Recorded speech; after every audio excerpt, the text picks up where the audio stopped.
message vous est présenté par l'Assemblée chrétienne Le Tabernacle. www.letabernacle.net. Vous aimez le Seigneur? J'ai pas entendu. Je répète. Vous aimez le Seigneur? Amen. Aimer le Seigneur n'est pas sans conséquence.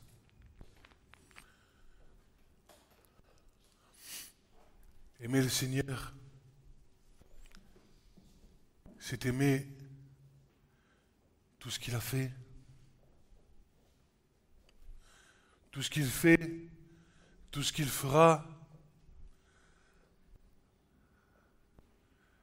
ce qu'il a créé, ce qu'il crée et ce qu'il créera.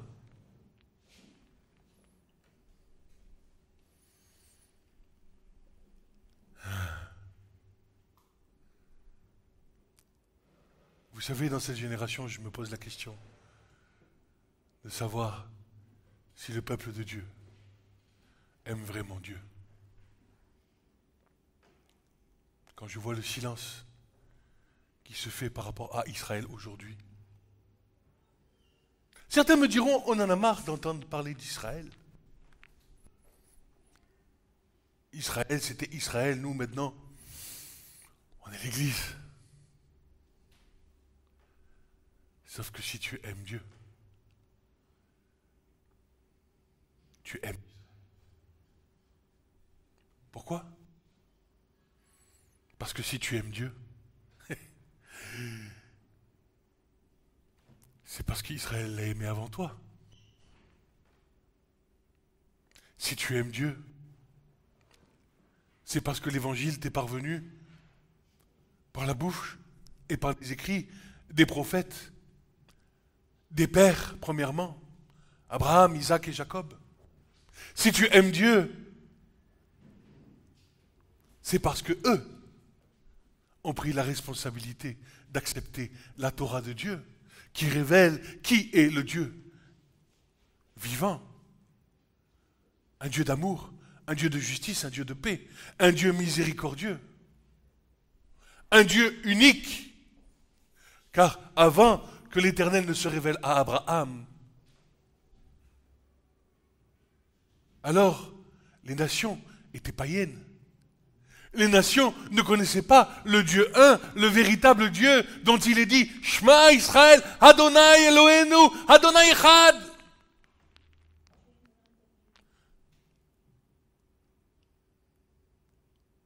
Écoute Israël, l'Éternel notre Dieu est un Dieu un. Et tu aimeras l'Éternel ton Dieu de tout ton cœur, de toute ta pensée.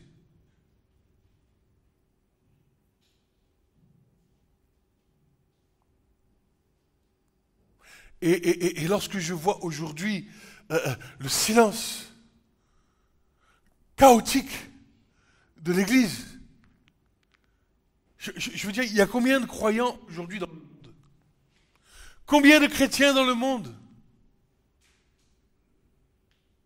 Et combien élèvent la voix pour soutenir Israël aujourd'hui? C'est intéressant de voir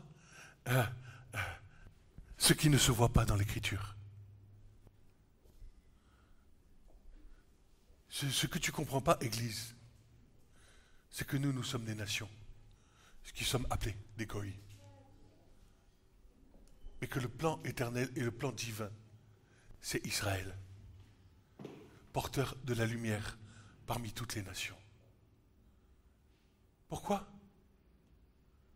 Parce qu'ils ont reçu, premièrement, les promesses, et deuxièmement, la loi sur le mont Sinaï, qui révèle qui est l'Éternel. Et le grand drame de notre génération,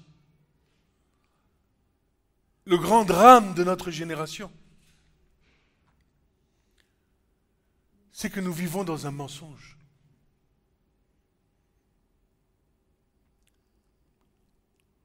Si le Messie est venu, il est venu premièrement pour Israël, afin de les soutenir dans leur service, afin de les soutenir dans l'immense responsabilité que ce peuple a au milieu de cette terre, de soutenir les nations par l'étude de la Torah, par la pratique des commandements, des mitzvot, pour que les nations voient que Dieu est Dieu et qu'il n'y a point d'autre Dieu. 6000 ans d'histoire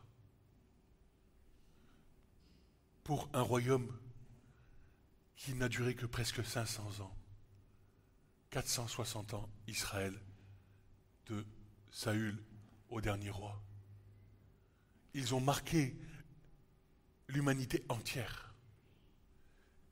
Et depuis la restauration de l'État d'Israël, État comme pays et nation, en 1947, l'Éternel est en train d'accomplir les dernières prophéties, à savoir le retour des Juifs en terre d'Israël, le don de la terre promise à Abraham, et bien sûr, la plus belle des choses, la venue du Messie qui viendra régner à Jérusalem pendant 1000 ans au milieu de son peuple. Et nous, les nations, nous nous sommes substitués à l'héritage promis à Israël. Nous n'avons, ne te fais pas d'illusions, tu n'as été que hanté sur l'olivier. Et ce sont les racines qui te portent. Alors, quelle devrait être la position de l'Église? Quelle est la vocation de notre Église? Parce que je vais te dire quelque chose. Jésus a prophétisé. Il a prophétisé des choses. Il a dit des choses. Et il nous faut être attentifs à ce que Yeshua a dit à son peuple.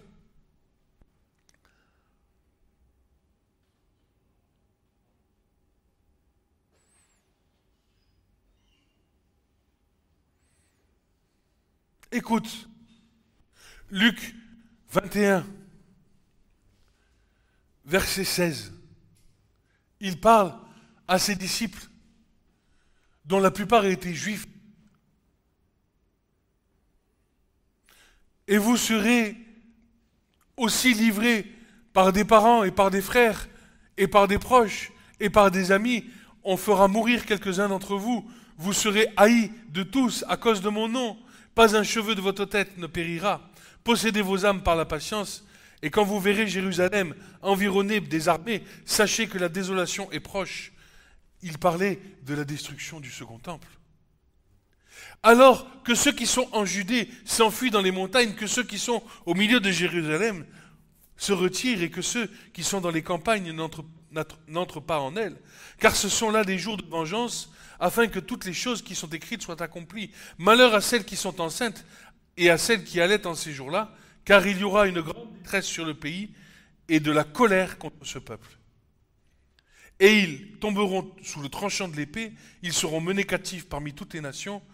Écoute bien, Église, et Jérusalem sera foulée aux pieds par les nations jusqu'à ce que le temps des nations soit accompli. Jusqu'à ce que le temps des nations soit accompli. Qu'est-ce que Jésus veut nous enseigner ici? Qu'est-ce que le temps des nations? Si nous regardons l'écriture prophétique et l'histoire biblique, nous voyons qu'Israël transporte une lumière en elle. Mais que peu de temps sur la terre. 500 ans à tout casser pour un royaume qui s'est établi, entre Juda et Israël. On ne va pas rentrer dans les détails, ce n'est pas le sujet ce matin. 500 ans de lumière apportée sur la terre, jusqu'à la venue du Messie, bien sûr. Mais en attendant, qui gouverne ce monde? Qui gouverne ce monde? Dans quel état spirituel est l'Église aujourd'hui? Dans quel état spirituel est le monde aujourd'hui?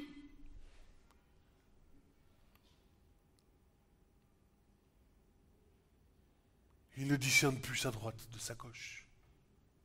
Mais quel est cet état d'esprit? Et j'aimerais qu'on voit des choses.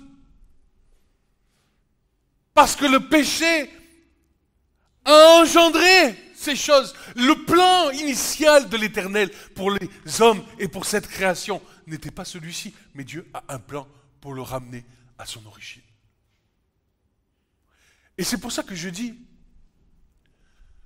et vous pouvez me contredire, et je vous laisserai me contredire, que le récit de la Genèse est tout à fait intéressant à explorer. Parce que lorsque nous lisons le premier verset de la Bible que nous avons pu voir l'autre jour, je ne sais pas si vous avez aimé l'explication des valeurs numériques qui, dans le premier verset de la Genèse, nous donne le plan complet. Et j'habiterai au milieu de mon peuple, c'est dans la Genèse, c'est dans le verset 1. Ils me feront un sanctuaire et j'habiterai au milieu d'eux. Verset 1 de la Genèse. Genèse 1, verset 1. Et le second verset nous dit ceci. Haaretz hayta tohu vavohu, verocher al pnei tohum, vechuach Elohim mamrefet al pnei amaim, vayomer Elohim yehi or, vayi or. Autrement dit, je vais le lire en français.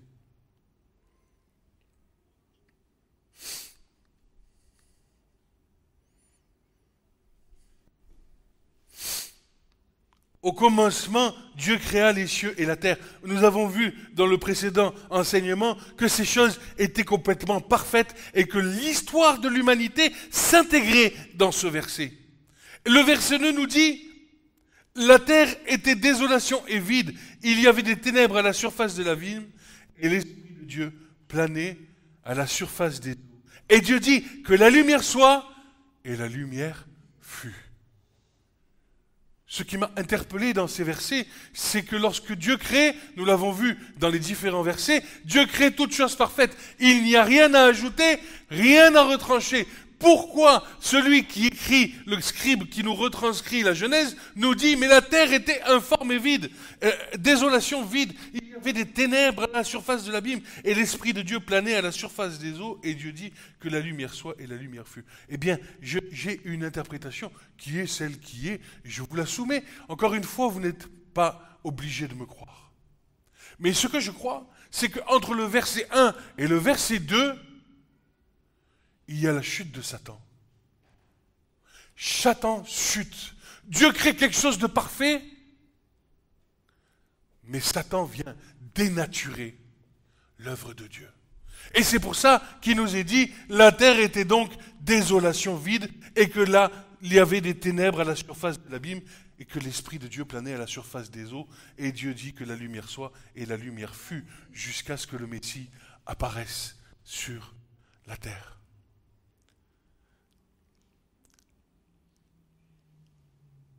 Il y a des commentaires de sages qui nous commandent ceci. Je crois que là, on va rentrer dans un enseignement assez long, somme toute, si le Seigneur me permet de passer du temps. On verra, peut-être ça sera fini dans un autre temps, mais on va faire une introduction. Dans certains commentaires, le Tohu représente l'Empire babylonien. Le Vohu, donc le Tohu, c'est, je vais vous dire parce que du coup, la désolation. La désolation représente l'Empire babylonien. Le vide représente l'Empire perse. L'obscurité représente la Grèce et l'abîme représente l'empire de Rome. Le souffle de Dieu représente l'esprit messianique et que la lumière soit représente la rédemption finale au retour du Messie. Tu vois, on est où là? On est au verset 2 de Bereshit, du premier livre de la Bible. Pourquoi ces écrits ont été interprétés comme ceci? Eh bien parce que il y a deux visions qui ont été prophétisées par Daniel, interprétées par Daniel à 2 chapitres différents et repris par Jean dans l'Apocalypse au chapitre 7, Daniel 2 et 7, et Jean dans l'Apocalypse au chapitre 12. On essaiera d'aller le voir. Aujourd'hui, on va faire un peu de lecture, car je sais que vous aimez la Bible. Donc, ça ne vaut pas le coup de se priver de la parole de Dieu. Prenez Daniel, chapitre 2.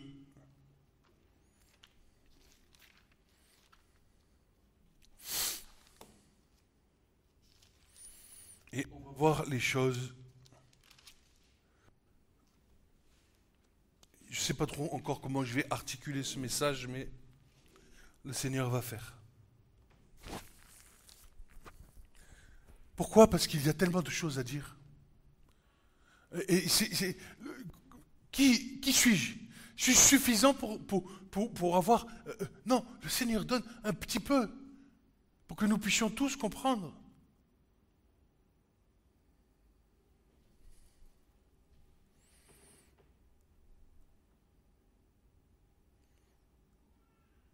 Chapitre 2,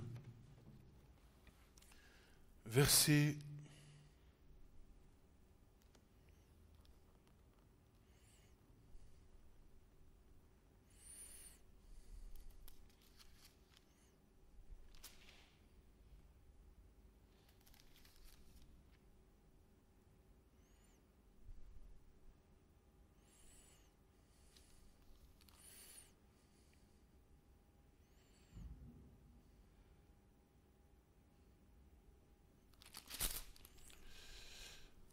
37.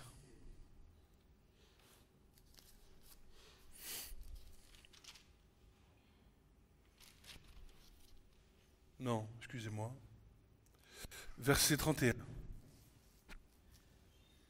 Tout le monde connaît ce passage. Enfin, tout lecteur de la Bible et amoureux de l'Éternel connaissent ce passage. C'est lorsque Daniel est appelé au pied du roi pour interpréter le songe que le roi avait vu. Aucun sage, aucun magicien, aucun enchanteur n'était capable de découvrir le songe qu'avait fait le roi, sauf Daniel qui avait été rempli de l'esprit de sagesse et de l'esprit d'interprétation pour pouvoir connaître le songe du roi. Et il lui dit ceci: toi, ô roi, tu voyais, voici une statue. Cette statue était grande, sa splendeur extraordinaire. Elle se tint devant toi, son aspect était terrible. La tête de la statue était d'or pur, sa poitrine et ses bras d'argent, son ventre et ses cuisses d'airain, ses jambes de fer, ses pieds et ses parties de fer et en partie d'argile. Tu vis jusqu'à ce qu'une pierre se détachât sans main, sans l'aide de la main, et elle frappa la statue dans ses pieds de fer et d'argile et les broya. Alors furent broyés ensemble le fer, l'argile, l'airain, l'argent et l'or, et ils devinrent comme une balle de l'air de l'été. Et le vent les emporta, et il ne se trouva aucun lieu pour eux. Et la pierre qui avait frappé la statue devint une grande montagne qui remplit toute la terre. C'est là le songe, et nous en disons l'interprétation devant le roi. Toi, ô roi, tu es le roi des rois auquel le Seigneur des cieux a donné un royaume, la puissance, la force et la gloire. Et partout où habitent les fils des hommes, les bêtes des champs, les oiseaux des cieux, il les a mis entre tes mains. Il les a fait dominer sur eux. Toi, tu es cette tête d'or, pardon. Et après toi s'élèvera un autre royaume inférieur à toi. Puis un troisième royaume d'airain qui dominera sur toute la terre. Puis un quatrième sera fort comme le fer. Et de même que le fer broie et écrase tout, et que le fer brise toute chose, il te broiera et brisera. Il broiera et brisera, pardon. Et selon ce que tu as vu, les pieds, les orteils en partie d'argile du potier et en partie de fer, le royaume sera divisé. Il y aura en lui la dureté du fer, selon que tu as vu le fer mêlé avec l'argile grasse. Quant à ce que les orteils des pieds étaient en partie de fer et en partie d'argile, ce royaume sera en partie fort et en partie fragile. Et selon que tu as vu le fer mêlé avec l'argile grasse, ils se mêleront à la semence des hommes, mais ils n'adhéreront pas l'un à l'autre, de même que le fer ne peut pas se mêler à l'argile. Et dans les jours de ces rois, le Dieu des cieux établira un royaume qui ne jamais ne sera détruit. Et ce royaume ne passera point à un autre peuple. Il broiera et détruira tous ces royaumes, mais lui, il subsistera à toujours selon ce que tu as vu de la montagne. La pierre s'est détachée sans main, et elle a broyé le fer, l'airain, l'argile, l'argent et l'or. Le grand Dieu fait connaître au roi ce qui arrivera ci-après. Et le songe est certain, et son interprétation est sûre.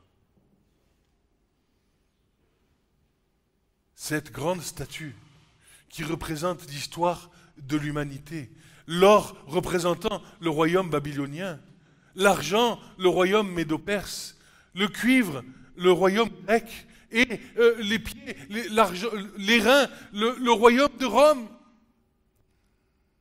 Et cette petite pierre, celui du Seigneur, qui remplira bientôt toute la terre, car tout le système humain, depuis Babylone jusqu'à de nos jours, il est en train de s'effondrer. Et tous tremblent. Qu'est-ce que tu crois que c'est l'Europe? Ils tremblent parce que ils n'arrivent plus, ils sont comme des rats dans un seau qui essayent d'en sortir. Alors ils se disent, liguons-nous ensemble, allons et montons contre le Dieu des cieux. Montrons-lui que nous sommes capables de faire sans lui. Et le psaume déclare ceci: je me ris d'eux dans les cieux. Dieu se fout pas mal de ce que les hommes peuvent mettre en exergue pour essayer de s'en sortir.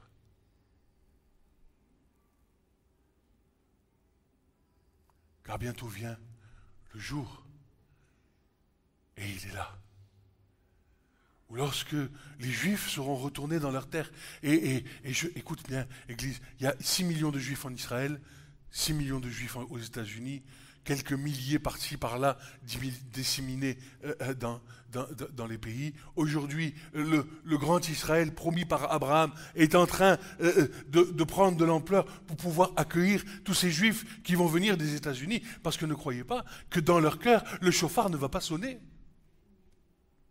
Le chauffard sonne déjà.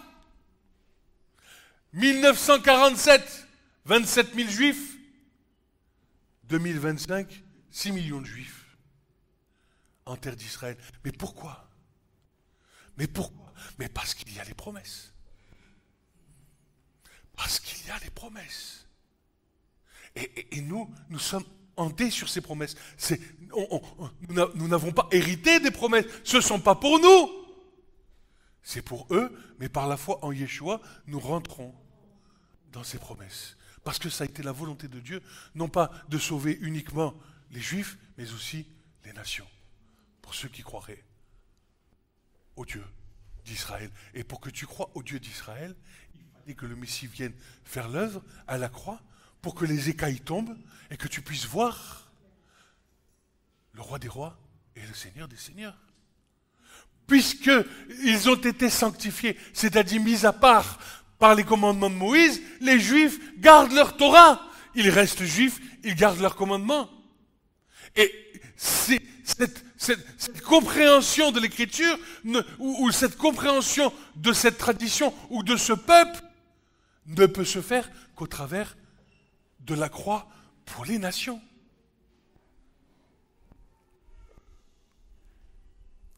Alors Daniel voit cette statue. Et puis, il a une autre vision. En Daniel 7. Écoute bien, Église, parce que je veux que tu comprennes dans quel temps nous sommes. Toute la statue de Daniel sont en réalité les temps des nations. Jusqu'à ce que les temps des nations soient accomplis.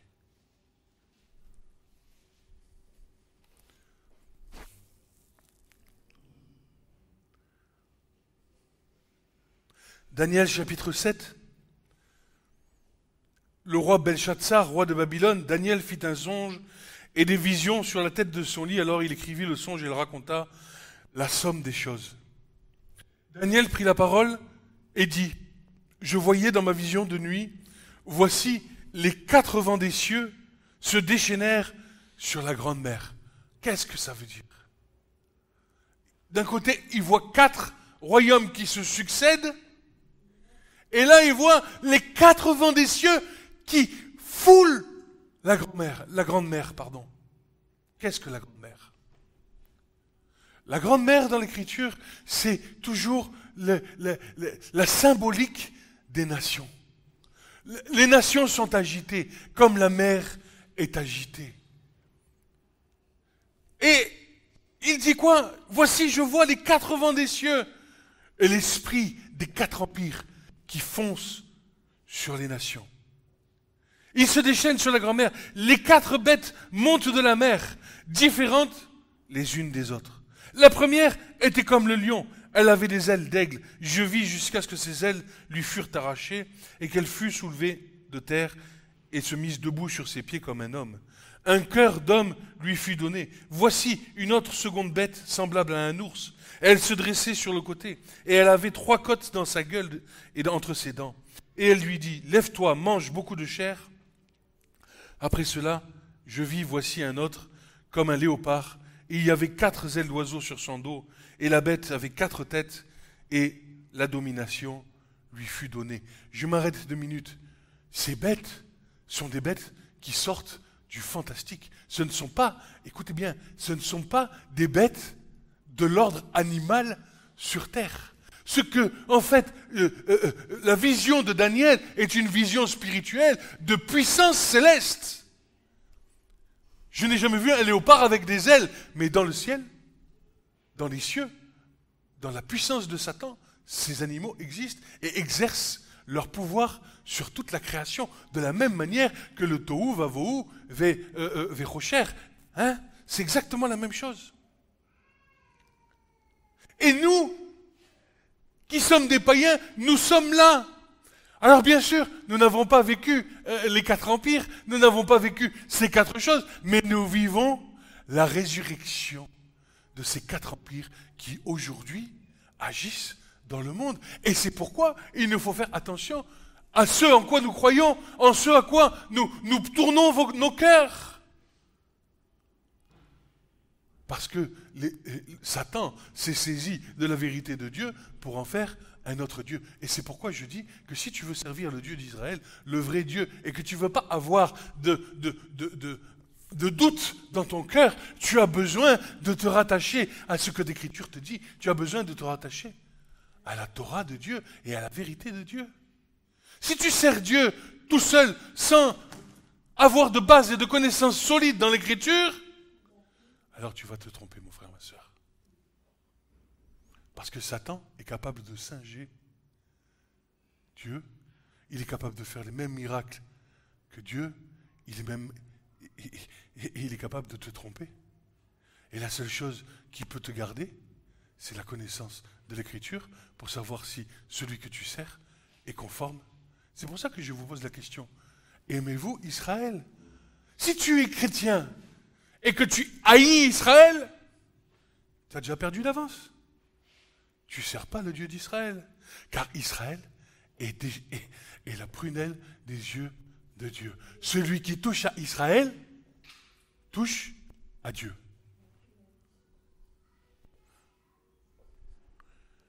Examine-toi toi-même. Si tu es dans l'indifférence, examine-toi toi-même. Car si quelqu'un touche à Israël, c'est comme s'il touchait à Dieu.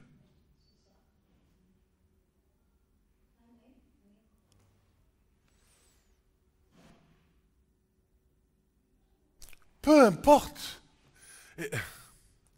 j'aimerais vous dire quelque chose, peu importe le niveau de gouvernance politique, peu importe ce qu'ils font ou ne font pas, c'est un principe spirituel.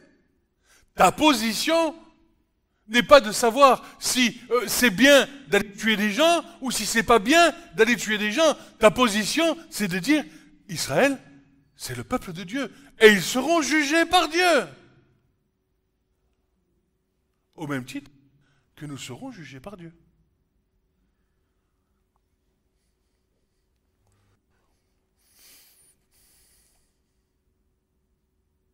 Après cela, je vis des visions de nuit. Je vis une quatrième bête, effrayante, terrible, extraordinairement puissante, représentant, entre parenthèses, je mets une parenthèse, représentant le royaume de Rome. Elle avait de grandes dents de fer, elle dévorait, elle écrasait. Pourquoi on dit que c'est Rome? Parce que c'était, quand vous lisez les témoignages des historiens de l'époque, lorsqu'ils sont rentrés à Jérusalem, c'était un carnage.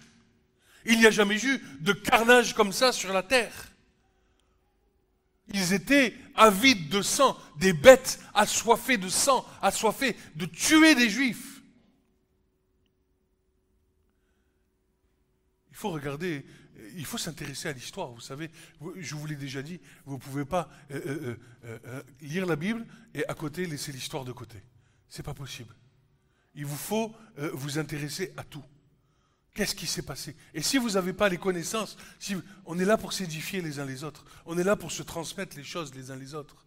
Mais il faut s'intéresser. On ne peut pas dire je laisse de côté, puisque ça fait partie de l'histoire de notre humanité, n'est-ce pas?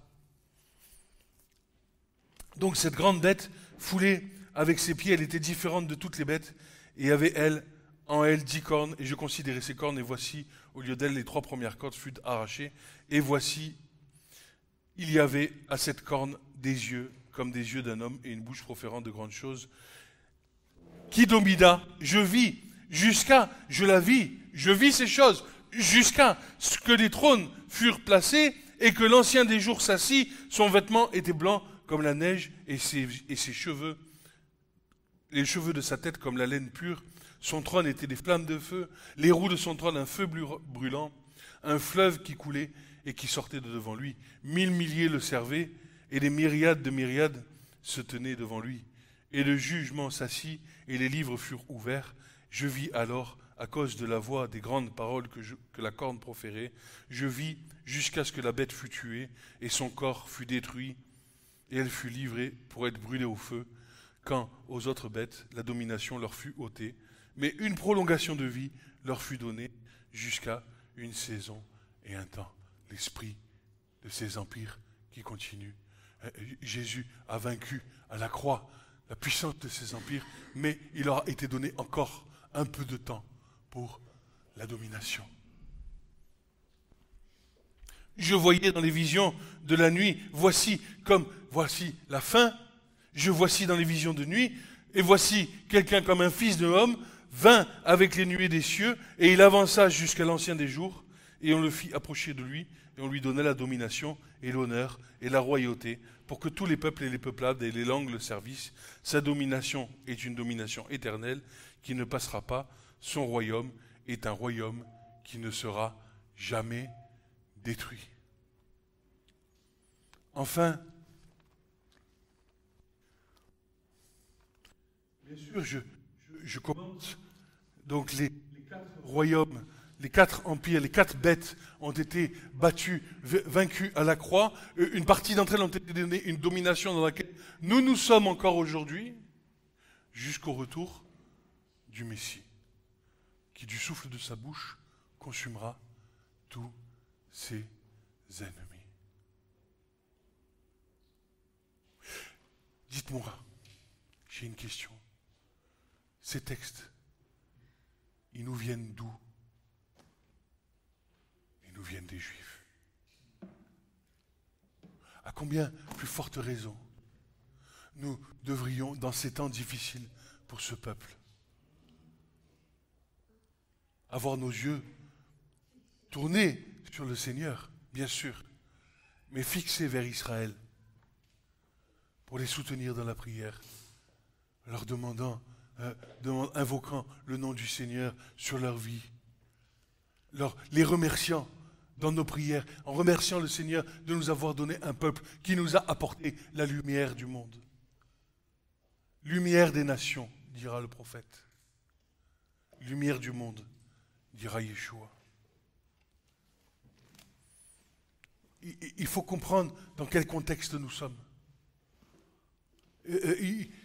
Tu es croyant, tu es chrétien, c'est bien, mais il faut que tu sois juif dans ton cœur.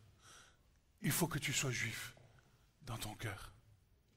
Il faut que tu comprennes les paroles de Jésus, comment il adressait ses paroles à ses frères juifs. Les nations ne sont qu'une conséquence de ce que Jésus a fait.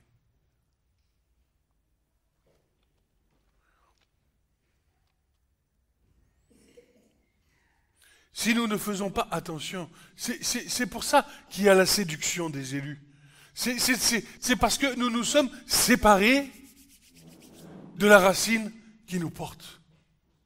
Et donc du coup, oui, on croit en Jésus, mais l'esprit qui tout domine, l'esprit de ce monde, te voile la face par rapport à qui est l'Éternel. Alors oui, Jésus sauve, Jésus guérit, mais c'est pas l'essentiel. L'essentiel, c'est ce que Dieu va faire maintenant, car nous arrivons à la fin du temps des nations. Nous devons maintenant, écoute bien, Israël a porté la Torah pendant 3000 ans pour qu'elle nous parvienne. Et Jésus a donné sa vie sur la croix en nous donnant la révélation de la Torah vivante. Et nous l'avons gardée pendant 2000 ans. Et de la même manière, écoute bien, c'est Paul qui le dit au chapitre 15 des Corinthiens, de la même manière que Jésus remettra le royaume à son Père, l'Église doit remettre l'Évangile aux frères juifs. Nous avons été, eux ont été les gardiens de la Torah pendant 3000 ans, nous sommes les gardiens de l'Évangile pendant 2000 ans, et dans cette fin des temps, nous leur apportont l'Évangile, pas dans ce que l'Église a fait au premier siècle, dans des catastrophes où on ne va pas débattre du sujet, où il y a eu des guerres, où on a forcé les Juifs à se convertir. Pas du tout. Nous avons été les gardiens de l'Évangile pendant 2000 ans parce qu'aujourd'hui, l'Évangile leur revient à eux. Parce que Jésus va venir régner à Montpellier? Non, non, non. Il va aller régner à Jérusalem. Et nous avons été que les porteurs de la bonne nouvelle. Dieu nous a utilisés en tant que vases d'honneur pour qu'à leur tour, eux deviennent des vases d'honneur. Et c'est Paul qui le dit. C'est Paul qui le dit. Tiens, c'est pas moi qui l'invente, hein. Et regardez.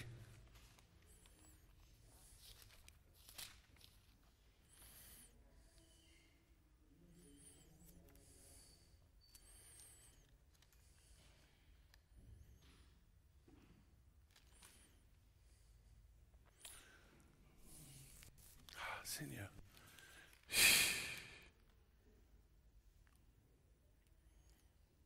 Romains, chapitre 11. J'espère que vous connaissez ce chapitre. J'espère que vous avez au moins lu ce chapitre une fois dans vos vies. En tant que chrétien, je vous encourage en tout cas à le lire. Je dis donc, Dieu a-t-il rejeté son peuple? Et Paul dit,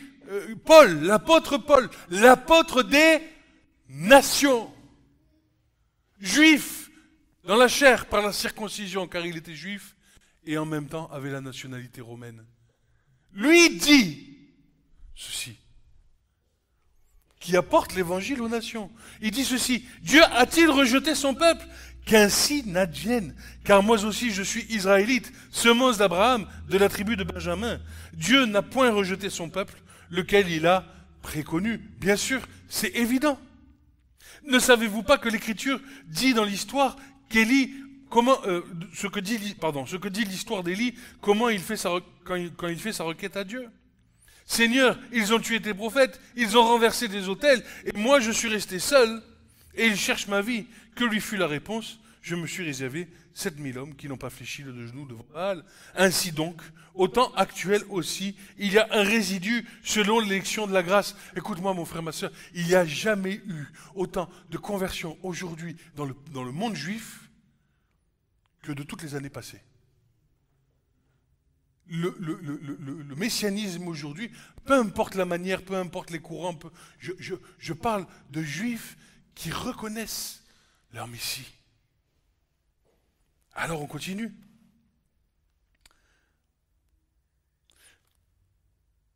Or, si c'est par la grâce, ce n'est plus sur le principe des œuvres, puisqu'autrement la grâce n'est plus une grâce. Quoi donc? Ce qu'Israël recherche, il ne l'a pas obtenu, mais l'élection l'a obtenu, et les autres ont été endurcis, selon qu'il est écrit. Dieu leur a donné un esprit d'étourdissement, des yeux pour ne pas voir, des oreilles pour ne pas entendre. David a dit que leur table devienne pour eux un filet, un piège, une occasion de chute, une rétribution, et que leurs yeux soient obscurcis pour ne point voir, et courbent continuellement leur dos. Je dis donc, ont-ils bronché afin qu'ils tombassent? Qu'ainsi n'advienne, mais par leur chute, le salut parvient aux nations pour, écoute bien Église, pourquoi le salut est parvenu aux nations? Afin de les exciter à la jalousie. Afin de les exciter à la jalousie. Et qu'est-ce qu'elle a fait l'Église?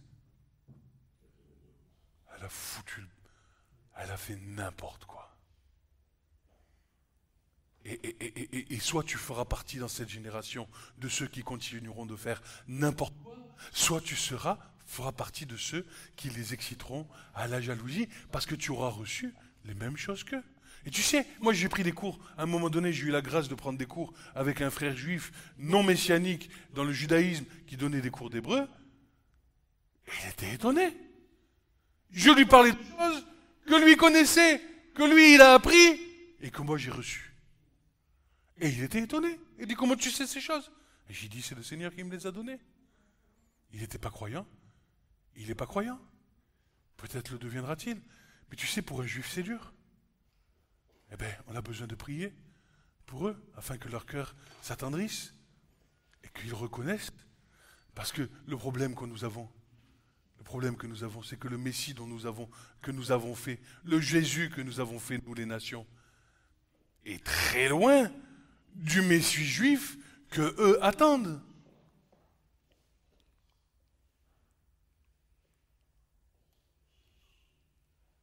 C'est pourquoi nous avons besoin de nous intéresser et de comprendre, selon un regard juif, ce que Jésus nous a enseigné.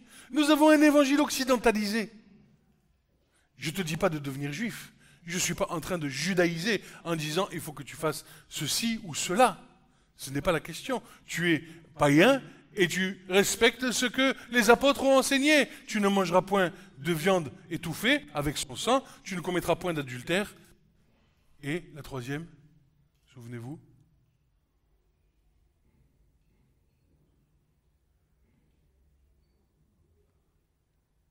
pardon? Tu ne convoiteras pas.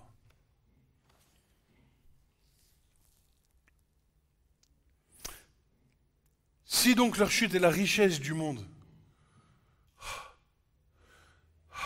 Seigneur, mais combien on devrait être en train d'intercéder?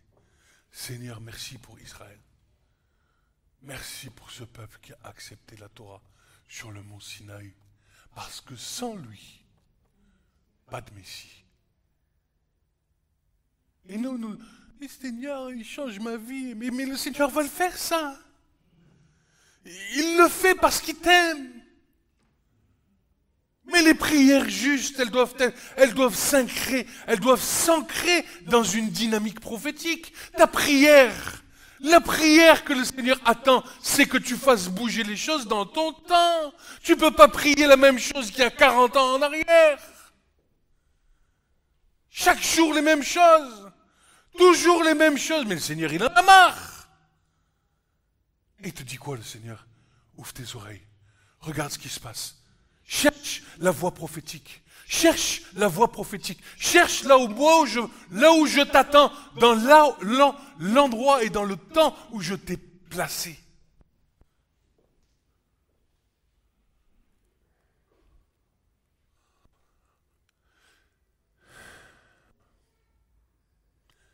C'est la foi, la confiance. Seigneur, tu m'as aimé le premier. Montre-moi là où je suis. C'est quoi? C'est quoi? Tu vas me rejeter? Non, Seigneur, tu m'aimes. Alors montre-moi le chemin dans lequel je dois marcher. La vision prophétique. Sinon, tu restes enfermé dans ta bulle, dans ta barrière. Tu n'arrives plus à t'en sortir. Et tu perds ton temps parce que cette prière que tu donnes là depuis 40 ans la même, elle t'empêche de voir plus loin. Élargissez. Le Seigneur dit quoi? Élargissez les poteaux, les tentes de vos cœurs.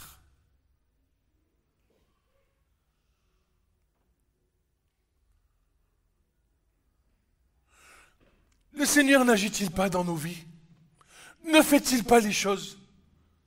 Et tu t'en aperçois pas. T'as pas besoin de lui casser la tête avec ces choses. Mais demande-lui quelle est la vision prophétique, la parole prophétique, ce que tu as besoin de voir pour œuvrer, pour servir l'Éternel dans son plan.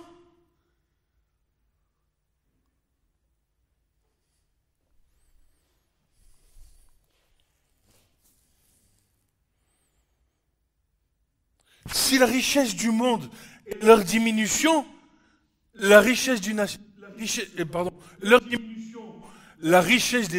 mais vous vous rendez compte de ce que dit Paul? Il y a transfert. Il y a transfert. Et il dit, combien plus sera leur plénitude?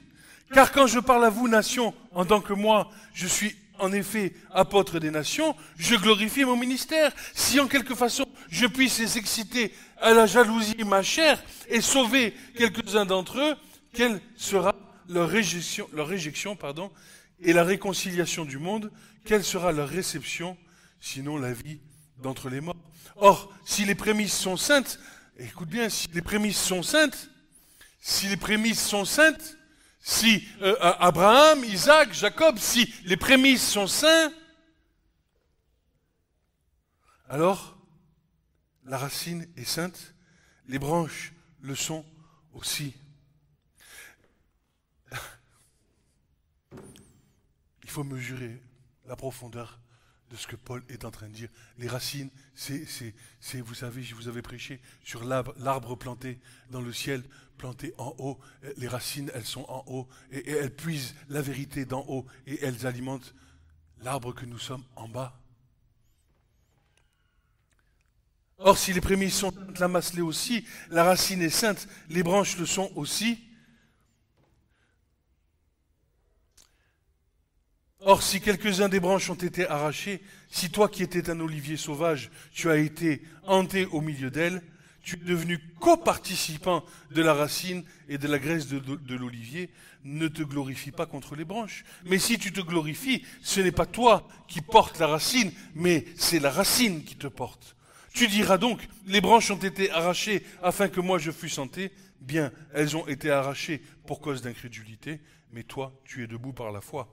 Ne t'enorgueillis pas, mais crains, car si Dieu, en effet, n'a pas épargné les branches, qui sont elles selon leur nature, crains qu'il ne t'épargne pas non plus.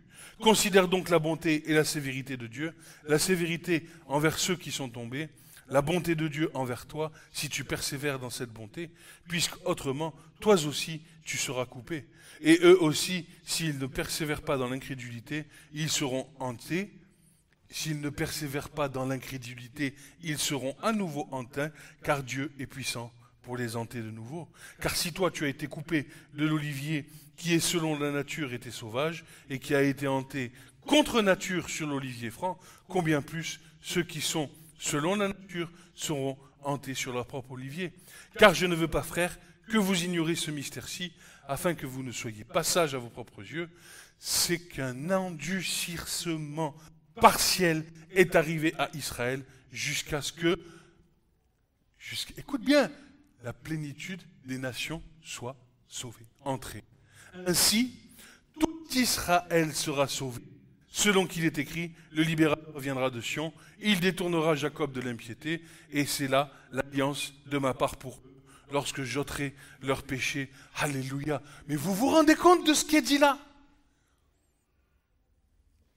En ce qui concerne l'évangile, ils sont ennemis à cause de vous, mais en ce qui concerne l'élection, ils sont bien aimés à cause des pères, car les dons de grâce et l'appel de Dieu sont sans repentir, car comme vous aussi vous avez été autrefois désobéissants à Dieu, et que maintenant vous êtes devenus des objets de miséricorde par la désobéissance de ceux-ci.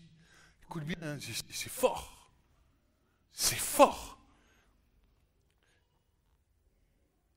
Vous êtes devenus des objets de miséricorde par la désobéissance de ceux-ci. De même, ceux-ci ont été maintenant désobéissants à votre miséricorde, afin qu'eux aussi deviennent des objets de miséricorde.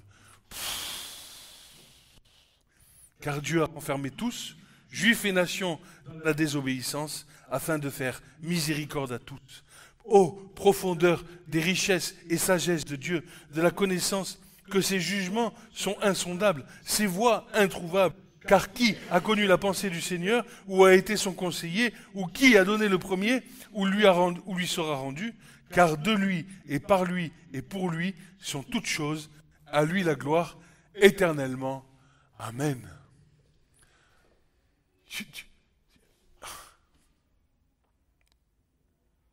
Israël. Les porteurs du Messie. Nous leur devons tout. Nous ne pourrons pas nous couper. Il ne s'agit pas, je répète, de justifier ou de condamner ce qui est en train de se passer.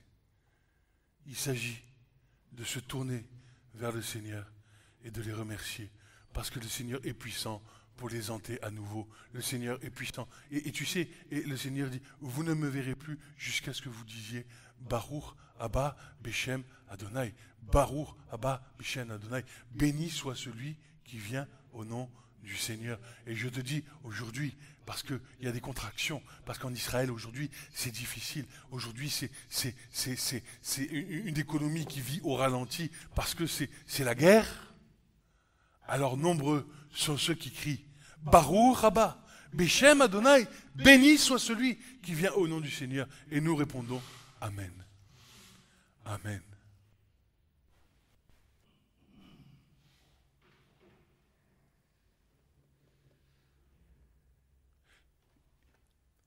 Je m'appuie, je vais m'arrêter là parce que je vois que c'est midi et quart, j'ai encore beaucoup de choses à dire, et je m'appuie sur les écrits. Je veux juste terminer par là. Et quand, on le verra, mais je vais vous le donner un avant-goût, un petit avant-goût pour que vous puissiez savourer ça pendant la semaine et pendant 15 jours. Et peut-être dans 15 jours, le Seigneur nous donnera encore d'autres choses. Tu nous diras, mais Seigneur, je n'avais pas vu ça. Quand Salomon va bâtir le temple de l'Éternel, le parvis qui a été donné dans l'Apocalypse aux nations. Quand Jean voit le temple, il dit, laisse, le parvis a été donné aux nations. Qu'est-ce qui se trouve dans le parvis du temple de Salomon? Il se trouve la grande cuve d'airain. Cette grande cuve d'airain est capable de contenir 3000 battes d'eau. Je ne sais pas quelle quantité ça fait en mètres cubes, mais ça devait être sacrément énorme. Et le terme employé dans le texte, c'est la mer d'airain. L'eau, la mer d'airain, Maïm, on l'a vu tout à l'heure, c'est la symbolique des nations. Vous savez ce qu'il y a en dessous? Vous savez ce qui soutient cette cuve d'airain? 12 taureaux. Les 12 taureaux qui représentent chacun d'entre eux les 12 tribus d'Israël. Ça veut dire que même nous, j'ai eu cette révélation, j'ai dit Seigneur, c'est fou. Même nous, quand nous passons dans les eaux du baptême, l'authenticité, c'est les 12 tribus d'Israël qui soutiennent cet acte de foi.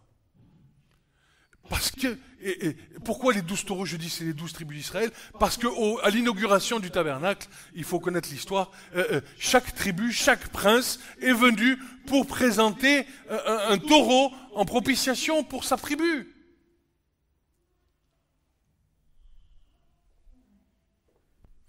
Et ces 12 taureaux, qui regardent 3 vers le nord, 3 vers le sud, 3 vers l'est, 3 vers l'ouest, représentent le support d'Israël pour l'ensemble des nations. Et l'ensemble de l'eau qui purifie et qui nous permet de nous approcher de Dieu. C'est ton acte de baptême, il se rattache à la Torah. Je vais te dire aussi autre chose. À Sukkot, il a été commandé par l'Éternel d'offrir le premier jour de Sukkot, pendant 7 jours, des offrandes des taureaux. 13 taureaux, 12 taureaux, 11 taureaux, 8 taureaux, 9 taureaux, jusqu'à tomber sur 1. Quand tu fais l'addition du nombre de taureaux, tu tombes sur 70 taureaux. 70 taureaux, ça colle avec la table des nations que tu retrouves en Genèse 10, les 70 nations qui sont sorties de Sem, de Cham et de Japheth. Et si on veut aller plus loin, Sem, c'est le peuple sémitique, c'est celui qui appartient à Dieu. Tu sais combien est sorti, je vous le donne, tu sais combien est sorti de nations de Sem? 26. 26, c'est quoi? C'est la valeur numérique du tétragramme sacré Adonai.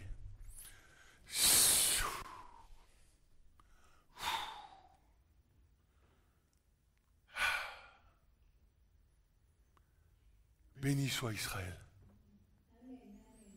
Béni soit ce peuple.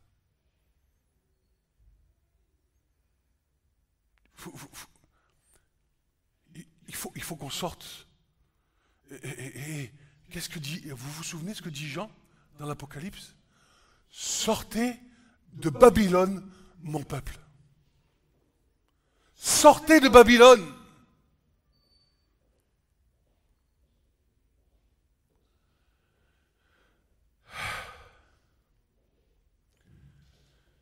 Bien. Je vais m'arrêter là. J'ai encore beaucoup de choses à vous dire, mais je pense que vos estomacs commencent à réclamer à manger. Alors,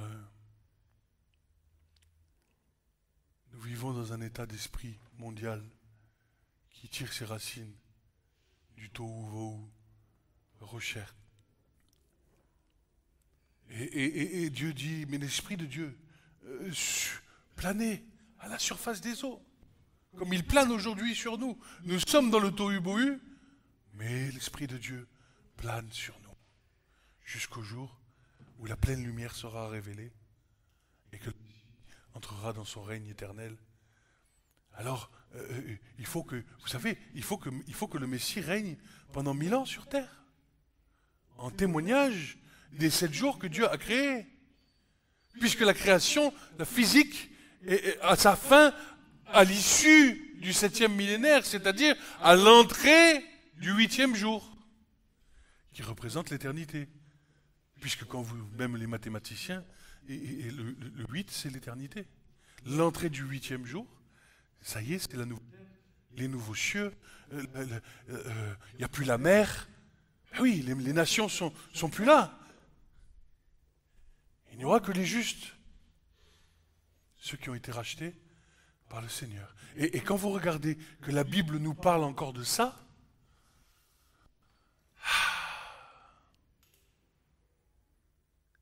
je suis comme Paul. Et je dis, mais si j'ai espérance en Christ, juste pour ce temps-là, je suis le plus malheureux de tous les hommes. Mais mon espérance, elle va au-delà du voile, au-delà du parvis, au-delà où se trouve la mort. Elle va dans le lieu très saint. Amen. Soyez bénis. Ce message vous a été présenté par l'Assemblée chrétienne Le Tabernacle. www.letabernacle.net